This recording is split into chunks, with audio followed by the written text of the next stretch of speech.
just talking about our different awareness techniques, that these have been a great blessing to me. Almost wish that somebody had put these on the table with right at the beginning with centering prayer, because reflecting this week, I realized that centering prayer in the context of meditation is actually quite a difficult practice. To recap, what you're doing with centering prayer is the tool that you're using to not think is your desire for God, is the prayer that consents to his presence and his action, to the presence and action of Christ in your life. And it's coming back to that desire again and again whenever there's a distracting thought. And that process is it's almost like that muscle that you're exercising is at the center of the Christian walk, because it's the willingness to die to self. It's the willingness to die to false desires, which are symbolized by our wayward thoughts, and to attach ourselves again and again to Christ.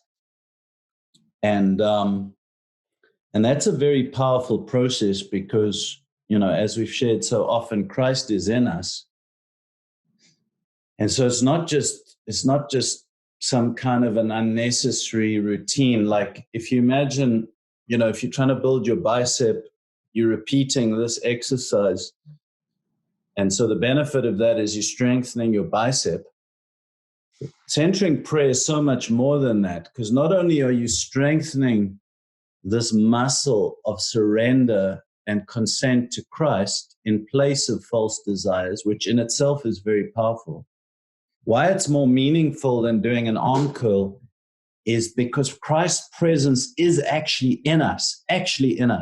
There is no useful outcome other than strengthening your bicep when you're doing this. You're not also, for example, eating.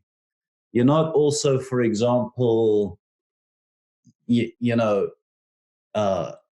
something creative. You're just strengthening your bicep. But in consenting and centering prayer to Christ's action, you're actually connecting to the very Spirit of Christ that is in you, and you're becoming more identified with the Spirit of Christ. And so that's why it's so powerful. But the point I'm starting off with is to say it's actually difficult. And you've probably maybe from time to time found that it's difficult when your mind is racing, or when you catch yourself after you think, oh my gosh, how long have I been thinking about this argument that I've just had with my spouse? For minutes. I thought I'm supposed to be here praying, and I just got carried away down, like my boat got carried away down the river of that distraction. And so these awareness techniques, for me, just in sharing them with you, they're all to come back to centering prayer, not to distract from centering prayer. They're all to come back to this practice of saying yes to Christ, yes to Christ's presence, yes to Christ's action. But they are amazing tools that improve our attention and the awareness of our spirits. They're not concentration techniques. I suppose you could look at them cynically and say, oh, those are just concentration techniques. Well, listen, even if they are just concentration techniques, then that's good, because I'd like to be able to concentrate better and say yes to God better. But they tools to improve our awareness. And as I've shared before, our awareness is our spirit, because awareness isn't first and foremost thinking. For example, if there's a sunset and you just go quiet and you just take in the sunset, you're not thinking, you embracing the moment of that sunset more deeply. Let's say you you could even say you're finding God in that sunset. You're finding how did the Creator make the beauty of the sunset, and you're feeling that. And so you're embracing it. And that's not thinking. That's not because you're thinking, oh, I wonder how the sunset is happening. It's because you're feeling it, and you're doing that from the place of your spirit. So all of that's just to say centering prayer as a meditation technique is hard. And these awareness techniques are things that improve our awareness, our yielding to our spiritual nature, our practice of Romans 8, verse 6, where it says the mind controlled by the Spirit is life and peace. We're practicing doing that, controlling the mind through the Spirit. So we're doing 4, and next week I'll do the last one, the 4th, which is breathing and attention to breathing. This past week we were practicing thought control, which is observing your thoughts from your spirit, from that point of awareness, imagining that thoughts are like people walking in the street. And instead of chasing those people around the street like a puppy, you're sitting in the window of a house and you're looking down at the thoughts. And there's something amazing about doing that. You get better control of your thoughts. That's the one we've been practicing this week. The one before that is remarkable, and that's the body awareness of different parts of the body. And I'll confess that I've been practicing that this week in every one of my centering prayer times. And what I've been doing is for 15 minutes, so I'll be doing half an hour of centering prayer. And for the first 15 minutes, that's how long it takes me. I go from head to toe through my whole body, starting with my eyes and the crown of my head to my ears, to my jawbone, and feel each part. If I can't feel a part, when there's certain parts of my body I don't feel as easy as others, then I wait there. I spend some time until I can feel it.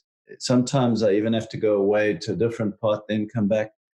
And it's amazing, as I do that, I feel like something's shifting. I feel like it's almost like my spirit, my awareness is strengthening. And it takes me about 15 minutes to get down to my toes. But then I've been doing this.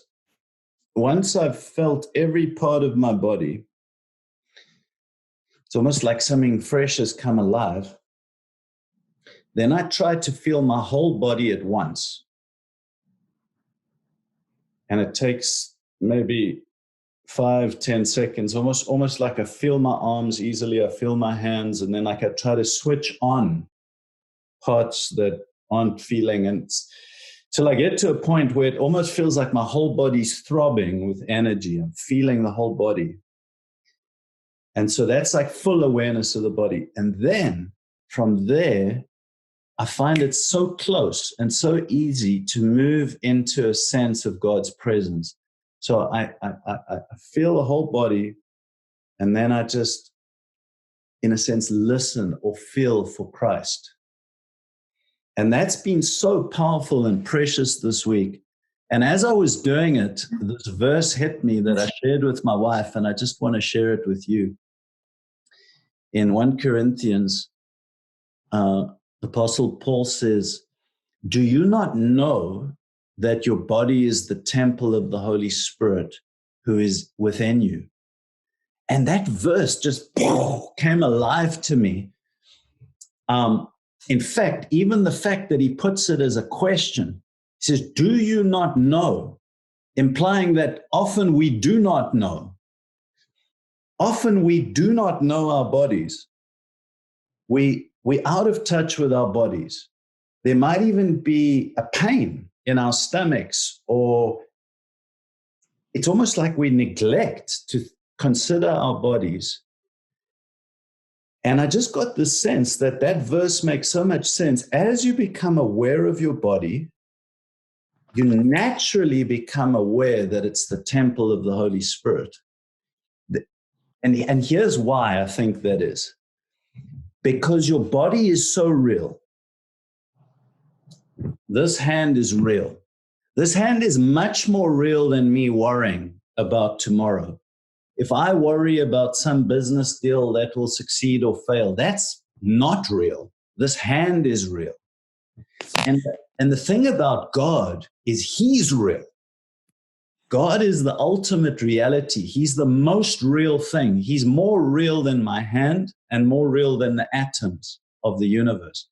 And so coming to God, coming to Christ, means coming to what's real. And that's one reason, I think, why being attentive to the body, which is the realest thing about you. Your body is really real, much more real than your anxious thoughts, your guilt about yesterday, your fears about tomorrow, your imagination of I wonder what that person over there is thinking about me. That stuff's not real. Might have some element of truth to it, but it's not as real as your heart's beating. And your heart's beating inside something that's a temple that the Holy Spirit dwells in. So anyway, what I'm trying to throw out to you guys for this week is let's go back to activity 2 for one more week. I'm excited to do this for one more week. And give yourself a good chunk of time in your centering prayer time to just go through your body and become aware of all of it. I mean, you begin by saying, Christ, I want your presence and your action. And then you move to every part. You go from head to toe.